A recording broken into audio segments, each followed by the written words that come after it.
Before we jump in today, I want to share three big things that we experienced last week that I think are worth celebrating as a church. And so the first thing, and people have asked us a bunch, if you were here last week during Easter, people kept asking how many people were actually here at Easter. And so last week there were 429 people that came to celebrate Easter here with us at Collective, which is amazing. I think you guys should clap for that. That's huge. This is the second highest attendance we've ever had outside of Christmas of last year. For those of you who are first-time guests, thank you for checking out this church. For those of you who invited or brought people with you, you guys crushed it. For those of you who invited and struck out, don't get discouraged and don't give up. We're going to keep trying to create space for you to bring people to experience just how good God is on Sunday mornings, and we experience Him through Collective. The second big thing is that last week we saw a record number of people attend one of our 7 weekly collectives. And this is something that we talk about every week. Our MC says it, like if you're not in community, this is a great way to get connected. They eat good food, they have a ton of fun. But in total, 112 people got together during the week to hang out, to have great conversation, to eat great food, late night drank a lot of really good beer, and spend time in community. So thank you all, if you're in a collective, for investing outside of this. Like we say it all the time, this is good, but it isn't just about this. So thank you for that. And the last thing, this is really cool, is that you all helped start a new church last week. Now let me explain. When you give to Collective, whether that's online or in the gray baskets as you leave the gym, we as a church actually give away 10%. And so we actually tithe on anything that comes in to this church, and that 10% goes to missions, and a big piece of that is church planting. We are a church plant. We believe in church planting. We know, and you see it nationally, that church planting is the hope for the church. Church planting is the best way to reach people who are far from God and reach people who don't go to church. And so last week in the Richmond area, a new church started called Jacob's Well. And financially, if you give to this church, you helped financially get them started. And so thank you guys for doing that. You know, it's really easy to focus on Easter and just be like, yeah, man, Sunday morning was so great. But in general, we got to see 7 wonderful days as a church, 7 wonderful things outside of just Sunday morning. And we got to see God moving well beyond what we do here at 9:30 and 11. So thank you guys for that. Today, we're starting a brand new series called Burned. And we're going to talk about the idea of being burned by the church, burned by Christians, and burned by God. And I'm really excited about this series, but I approach it with a lot of caution because there are so many people who would say that they have been burned. And this series has birthed out of a couple ideas, and one of them is my own personal experiences, as well as the experiences I've seen play out in numerous friends and families' lives who would say they've been burned by the church, or by Christians, or by God. I think of a woman that I once met who worked in a church for years. And one time, her church was going through a big financial campaign trying to construct a bigger building, and they needed to raise a lot of money. And so they reached a point where they essentially locked the staff in a room and told them that in order for the church to meet their financial goal, the staff had to raise X amount of dollars, and they were not leaving that room until they figured out how it would happen. By the end of the meeting, this woman had actually taken off her diamond wedding ring and thrown it into the middle of the table because it's the only thing she had of value to contribute. And the leaders in that church didn't stop her. They were totally okay with her taking that step. After years of seeing power struggles and manipulation and arrogance of the leaders of the church, she finally said, "I'm out," and went and got a job in real estate. I think of a friend of mine who grew up in the Catholic Church, and when she was in middle school, she watched as her father began to physically and emotionally abuse her mother on a nightly basis. For years, her mother endured the pain, but eventually she had had enough. She took my friend and her siblings, and she walked out on him. When the church she was going to found out that her mother was divorcing her father, they told her that she could no longer attend. My friend hasn't stepped foot in a church since. I think of my childhood best friend, whose name is Muhammad. He grew up in a Muslim household, and after 9/11, he was constantly harassed by people he didn't even know. When he was in college, he actually went to WVU, and during his time there, he came across a church that was full of hate, very similar to Westboro Baptist. One afternoon, this church was actually picketing near the school with signs that said, "God hates Muslims." And after years of dealing with this hatred, he actually changed his name to Joseph, and regularly posts online and on social media about his hatred for Christians and the church. After starting Collective, I actually reached out to him because I knew that was going to create a barrier between us. I knew there was going to be a struggle between him and I and how he viewed me. And so on multiple occasions, I've actually offered to drive 3.5 hours to sit down with him and try to share who Jesus really is and share what the church is really supposed to look like. But the last message he sent me said this. He said, even if Jesus was real, I wouldn't want to follow him because of the hatred I have experienced on behalf of his name. I have a friend who's in ministry, and the expectations and pressure from church members and church leaders cost him his marriage, and so he walked away from it all. The last time we talked, he said he still believes in God, but won't have anything to do with ministry or the church ever again because he'd been burned. And so many of us in this room could go through story after story and say that Christians or that the church or that God hurt me, and because of that, I don't want any part of them. And if it isn't us, you know family and friends who have similar stories. Another reason for this series is a stat I heard a few months ago, and the stat said this: over 90% of Americans have been heavily involved in church at some point in their lives, 90%. And the way they defined heavily involved was being involved in a church for at least 3 hours a week. And when you think about that, that's a lot. Like, that's an actual commitment. That's being involved in Collective. You go to church, but it's attending one of the small groups, right? It's going to church, but also serving on the team on Sunday mornings. It's beyond simply sitting in the seats for an hour every Sunday. It's a commitment. When I thought about it, it started to make sense because we all know people, or maybe you would even say this. You would say, in high school, I was a part of a youth group. Or you say, in college, there was this cool campus ministry that I was involved with. Or maybe you say this: when I was a kid, Grandma dragged me to church every week, and I was there every time it was open. And so these people, 90%, which is most people, tend to know the deal. They know the basic messages that God loves you, that God sent his son Jesus for you, that God offers you grace, but something happened along the way where they left, where you left, where you said it was irrelevant, or you said it was not true, or you said it's not making a big enough difference in your life, and so you walked away. And a lot of times it makes you feel burned. Now let me give you a few cautions, though, to this topic, because I've met a lot of people who would say they were burned by the church, or burned by Christians, or burned by God, and they just weren't. I'm a soapbox for a second. Since the moment I entered ministry, I've met people who were legitimately hurt by the church. Churches that told people that they are too broken to be healed. Churches that have turned their backs on people because of a messy divorce. Churches who have created barriers and made it impossible to experience the grace and truth that Jesus offers. But just as often, I've heard people talk about how they've been burned, and it just isn't true. I once met a couple that left their previous church because they didn't like the style of music that was played. But they'll tell people they were burned, that the church did this to them.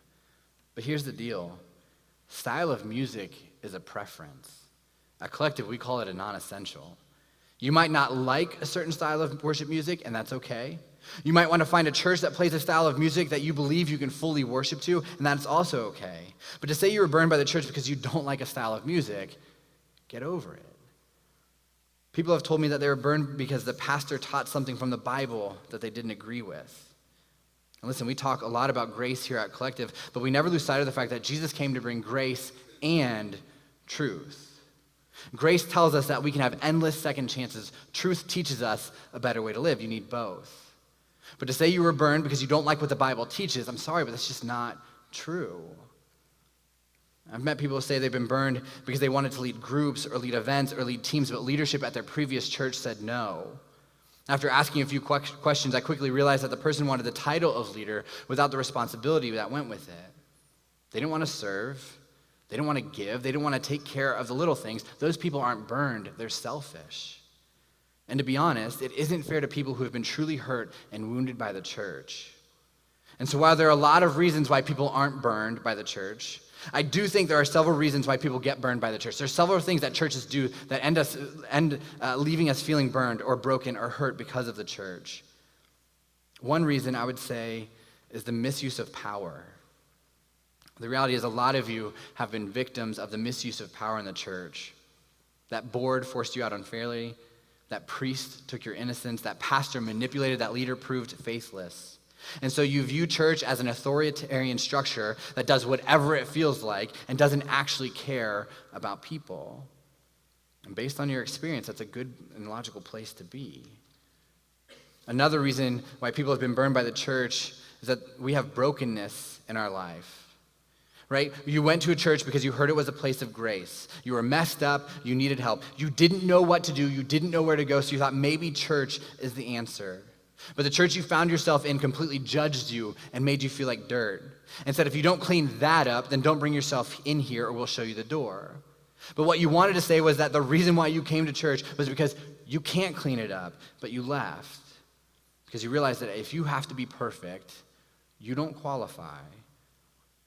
The third reason people have been burned by the church is irrelevance on the issues of life. People come to church every single week looking for hope. You know this. A lot of you are here because of that. You're looking for hope. Hope in your marriages, hope in your relationships, hope in the pain that you're experiencing. And sometimes we simply need someone to tell us that Jesus wouldn't leave us and that he loves us. But too often people show up looking for hope and never experience it. So the church feels irrelevant to the problems you're facing, to the doubts that you have, to the changes you want to make. It's like going to the hospital when you're feeling sick, and the medical staff simply tells you biologically what's going on with you, but they don't give you anything to make it better. Why would you go back? And the result of all of this is that people leave the church, or at least become apathetic toward the church. Or maybe they don't leave, but they become disengaged. Maybe they go because their wife wants them to, or they have friendships they want to maintain. Realistically, many people who have been burned by the church still love Jesus, or at least kind of love Jesus because Jesus didn't burn them. But the church, they're done with that because leaders misuse power, because we have brokenness in our lives, or because the church just feels irrelevant. And so if you feel like you've been to that church, or you've walked away from that church, or you've been burned by that church, the first thing I want to do is just say thank you for being here. It is not a small deal that you are giving church another shot. And specifically, we think it's an even bigger deal that you're giving Collective a shot, so thank you. But maybe you're just checking it out today. We want to say thank you for being here as well. We hope that there's something in the sermon today that will help you move closer to God and understand this church a little bit better. And so I want to read a story from the Bible that's in Matthew 16, where Jesus actually starts the church as we know it. And a lot of people say, I don't have a problem with Jesus, but the church is another story. But the problem with that is that Jesus started the church. And so I want to look at the story so we can learn from it and what the church is supposed to actually look like. And so here's the context to this story. Jesus has just gotten done teaching and performing miracles, so he decides to retreat a little bit and get away from the crowds, right? He has an introverted moment. You know, he's been around people all day. They're expecting things from him. He's like, dude, I need to take a step back. And so that's what he does. So he ends up hanging out with his 12 disciples, his 12 closest followers, and he asks them, who do people say I am? Right? He's asking, what's the rumor? What are people saying about me? What are they calling me? Who do people say that I am? And this brings up a lot of answers from his disciples. Some say that people believe that he's a prophet. And some say people believe that he's a teacher, or maybe he's just simply a preacher, like he stands on the corner and preaches to people. And then Jesus asks this in verse 15. It says this, Matthew 16:15. It says, then he asked them, but who do you say I am? And this is what Jesus does. He makes it personal. He doesn't just tell his disciples the truth. He doesn't tell the disciples, all of these people are wrong, here's the right answer. But instead what he does, he asks them, what about you? What do you think? Like based on what you've seen, based on your experience with me, let's talk about you. Who do you say that I am? Simon Peter answered, you are the Messiah, the Son of the living God. And that word Messiah means one who is sent from God. It means the one chosen to save. Jesus is going to redeem his people and bring them back to God. That is the Messiah. Peter says, you're the Son of the living God. Peter's saying, you are God. He's saying, you're God in the flesh. You and the Father are one. And then Jesus responds, now I say to you that you are Peter, and upon this rock I will build my church, and all of the powers of hell will not conquer it. There's a lot of great things in this verse, but I think the most important part of what Jesus says is this phrase, upon this rock. This phrase is actually used again in the Bible, and it means built on this foundation. This idea of this is built on the foundation. And so what Jesus is saying is that this profession, this thing that Peter just said, is the foundation of his church. The fact that Jesus is the rescuer of God's people, that he is the Messiah, the Son of the living God, that the church is built on Jesus, who is the Son of God, and his mission is to rescue God's people. He was sent to do that. That is the foundation of the church. That is what the church should look like. The problem is that too many churches have a different foundation. And maybe they don't know it. Maybe they don't even recognize it. But instead of Jesus and his mission being the foundation, their foundation is set on tradition. Or maybe the foundation is set on the church's personal mission, right? They have this idea that we're going to come together, we're going to do this thing. It's their own personal goals that they set. A lot of churches have their foundation built on rules. And what they do is they put all of these things before Jesus, or maybe even equal to Jesus. But Jesus teaches that it starts with him, not the church. The church isn't the starting place. So when we start with Jesus and when we start with his mission, the church becomes the expression of a community of people who trust Jesus and live out his mission together. And so I encourage those of you who feel like you've been burned by the church, the best thing that you can do is start with Jesus. Don't start with the church. Don't start with tradition. Don't start with anything else. Start with Jesus and his mission and what he says that is. And the mission of Jesus is found in Luke 19:10. This is one of my favorite verses in the Bible, and this is what it says. For the Son of Man came to seek and save those who are lost. Everything in Jesus' life was to accomplish this mission. All of his teaching, all of his healing, every prayer he prayed, every relationship he formed was all ultimately to seek and save those who are lost, those who are far from God. And out of that mission became the church. But when this doesn't happen, people get burned. When the church is not reflecting Jesus and his hope and his grace and his love and his truth, it becomes an institution of survival and power and manipulation. And so I want to talk to you for just a minute about how Collective lives this out.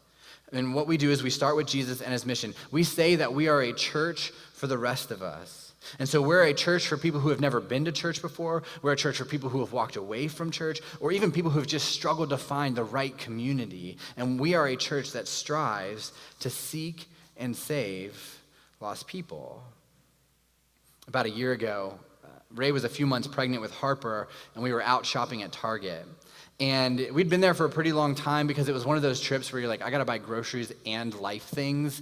And so somehow you end up in Target for like 3 hours. You like go by Starbucks a few times. You're like thinking about putting a tent in the back, right? It was just one of those days where we were just living in Target. And as we were pushing the cart around, my now 4-year-old daughter, Elise, asked if she could get out and walk with us. And at first, she was doing really well. She was walking next to the cart, she was dancing around a little bit. But eventually, she began to push her limits a little bit more and a little bit more, trying to move further and further away from us.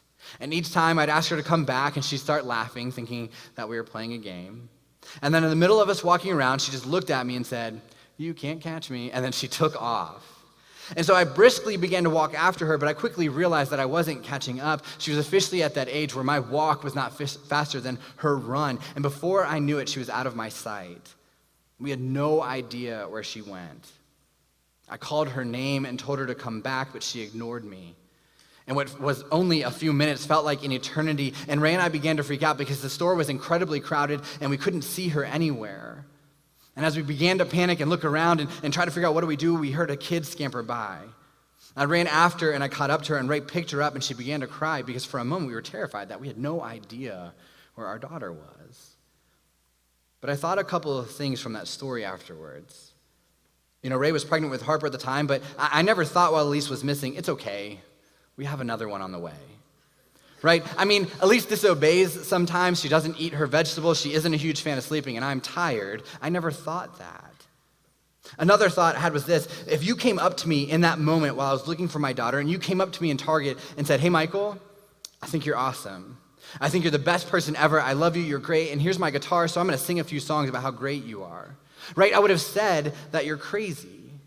And if you said, "Okay, I've got a group of friends and they all like you just as much as I do, and we have this book of things that you've said, so we're going to sit in a circle and we're going to underline this book, highlight it, talk all about it, and memorize this book because it talks all about you," I would have told you that I didn't care.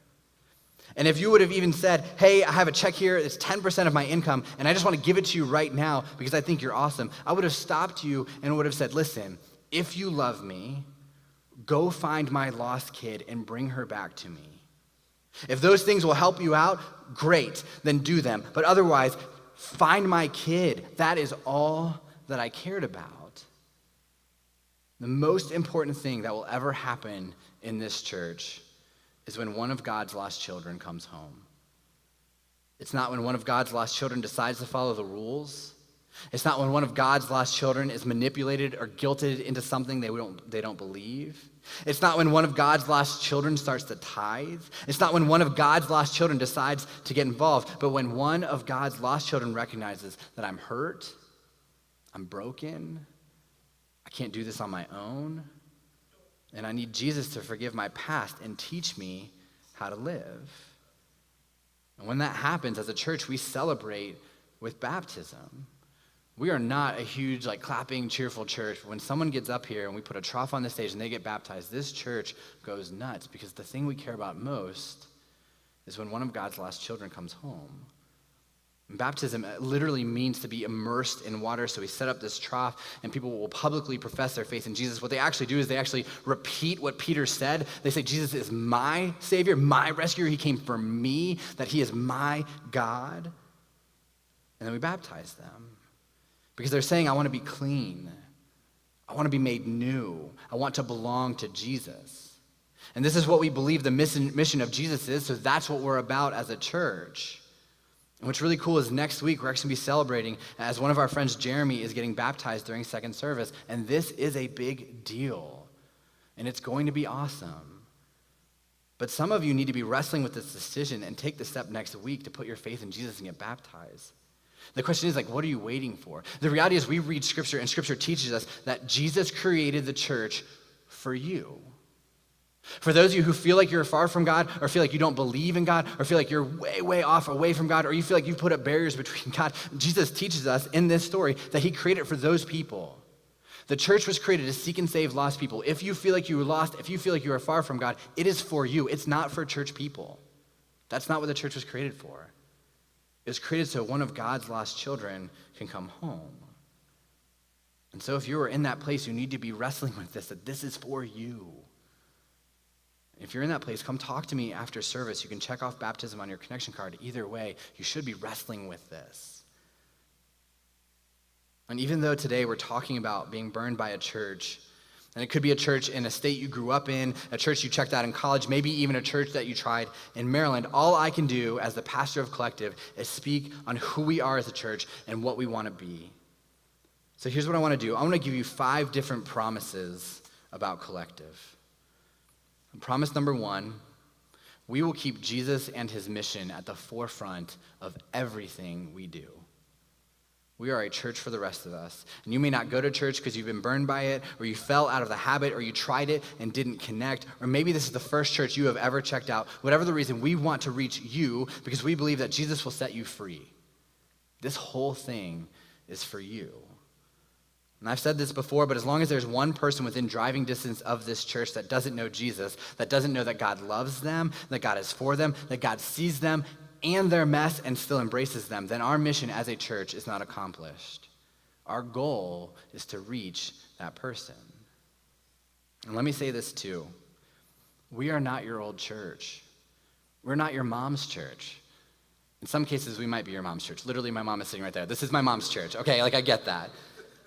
But we're not the church you grew up in. We're relevant. We're all about Jesus. We will be patient with you and your sin. Jesus said in Luke 6 that a tree should be judged by its fruit. So judge Collective not by the past experiences that you have had, but have enough integrity to judge Collective by Collective. And we will do everything we can to keep Jesus and his mission at the forefront of everything that we do. Promise number 2, we will unintentionally let you down. It's not on purpose, but it will happen. And when I say we, and I'm talking about Collective, I mean the whole of this church. It could be a small group leader, a volunteer, a staff member. It will probably be me. Let's be honest. It usually is me. I will let you down. That's why we tell people all the time that your hope should be in Jesus and not people. It should be in Jesus alone. Because if your hope is in me, guess what? Sometimes I'm an idiot. Sometimes I mess up. Sometimes I don't do what I need to be doing where God's leading me. I don't do those things. I will fall short. We will unintentionally let you down. And so if you want a perfect church, this isn't it. In fact, Philip Yancey, who's one of my favorite authors, one time said that one of his friends wanted to be a part of a perfect church. And because he couldn't find one, he actually moved to Australia to start the perfect church. And last Yancey heard, the church had 3 people coming to it, and no one else was allowed in because they were afraid they would mess it up. Right? And I'm not saying it's okay that we mess up or that we fall short or that we're messy people. We're trying to follow Jesus and his mission, but we will mess up. And grace will still be needed, not just for you, but for us as well. And so if you're looking for the perfect church, this isn't it.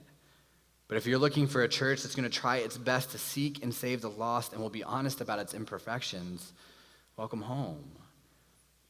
Here's the third promise. You will be convicted of sin. I have people say this to me all the time. They'll say, Michael, you make me cry every week. And I struggle with that a little bit, but I think it's a good thing. Because I think when you come together to worship God, to learn from the Bible, to be in community, God will work on your soul. He will prod, and he will push, and he will convict, and he will challenge, and you will hear him whispering and encouraging you, you need to start doing this. Or you'll hear him challenging you, you need to stop doing that. And the truth is, we know that can be uncomfortable. But Jesus has promised that following him is a better way to live, and he wants to bring that out of you. It's kind of like working out. If you do a new type of workout, or maybe you work out a muscle you haven't worked out in a while, it's going to hurt. You're going to be sore. And it would be tempting to say that hurts, so I'm not going to do that anymore. I'm just going to give up. But that would be the opposite of what you need to do. You need to push through it because that means you're growing and getting healthier. And so the goal here is we find a better way to live by following Jesus. So let me just encourage you preemptively, for those of you, when you get convicted and things start to hurt and feel uncomfortable, don't leave. When things start to hurt, don't leave. Because if you come here and your marriage is not where it's supposed to be, at some point you're going to get convicted. And God's going to whisper to you that you need to change, that you need to have some humility, but don't leave. If you're sleeping with your boyfriend or sleeping with girls that you date and you aren't married, you will come here and you may get inspired and you may enjoy it every week. At some point, God is going to convict you. He's going to press on a place that doesn't feel good and you're going to think, I don't want to go back, but don't leave. At some point, you're going to get convicted here that your finances are out of control, and that you need to be debt-free and not live paycheck to paycheck, and you need to be avoiding calls from Visa because you're behind on your payments because of your materialism. And you're going to think, I don't want to feel that way, but don't leave. Don't quit. Just because things get hard doesn't mean you give up. Just because God is speaking to you and it hurts doesn't mean you give up. It means that it's working. You will be convicted by sin if you stay here, but there will be grace. There will be endless second chances. But Jesus is also full of truth, and sometimes it stings, but we know that we need both. Promise number 4 is that we're going to be part of the solution. There are a lot of groups that are easy to bash. With the political climate right now, it's easy to bash both political parties. There's wackos on both sides of the spectrum, right? The NFL draft just took place this weekend, so what we do is we sit and we watch TV and we bash teams, we bash players, we bash GMs, all of it. And the thing is, the thing that's easiest to bash is the church. It really is. We can all share some story that we saw in the news. We can probably all share a story of something that happened to us. We can share a story of something that happened to someone that was close to us. But I want to be a part of the solution. That's why we started Collective. That's always what we wanted to do, was to be part of the solution. We don't define ourselves by what we are not. We don't define ourselves by what we used to be. We define ourselves by the actions and what we do here and now. That's why we donate to local organizations every single time a first-time guest card is turned in. This is why we spend time every month in this school supporting the teachers and administration. This is why we fight hunger in our city and do our best to feed kids. Speaking of that, we actually have something incredible planned for July 14th this year, but I'm not going to tell you about it right now. It's different than anything we've ever done before. Put it on your calendar. But it's a way that we can help kids who are food insecure in our city, in this school, and in our county, and it's going to be great. But the way we become part of the solution is to be the church. to serve those who society overlooks. And so we will be, as a church, we will be part of the solution. Critiquing the church is easy, but it's more difficult to say, what can I do to be the church and carry on the mission of Jesus? And this is the last promise. At Collective, your life will be changed. There's a group of people that have invested in this church and in the things of God, and our lives have been changed because of it. We've seen marriages healed, addictions broken, unhealthy relationships ended.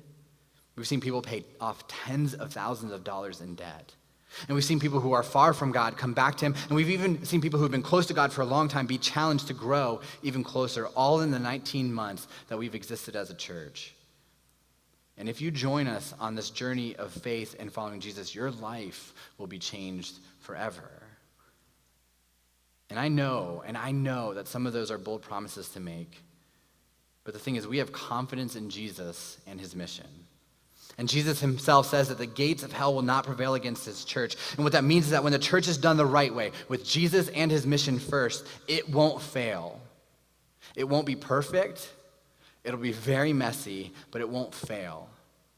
And when the church is done the right way, it can change the world. And more importantly, it can change your life forever. The church can be the most beautiful institution in the world if we let it. If we put Jesus and his mission first. Let's pray.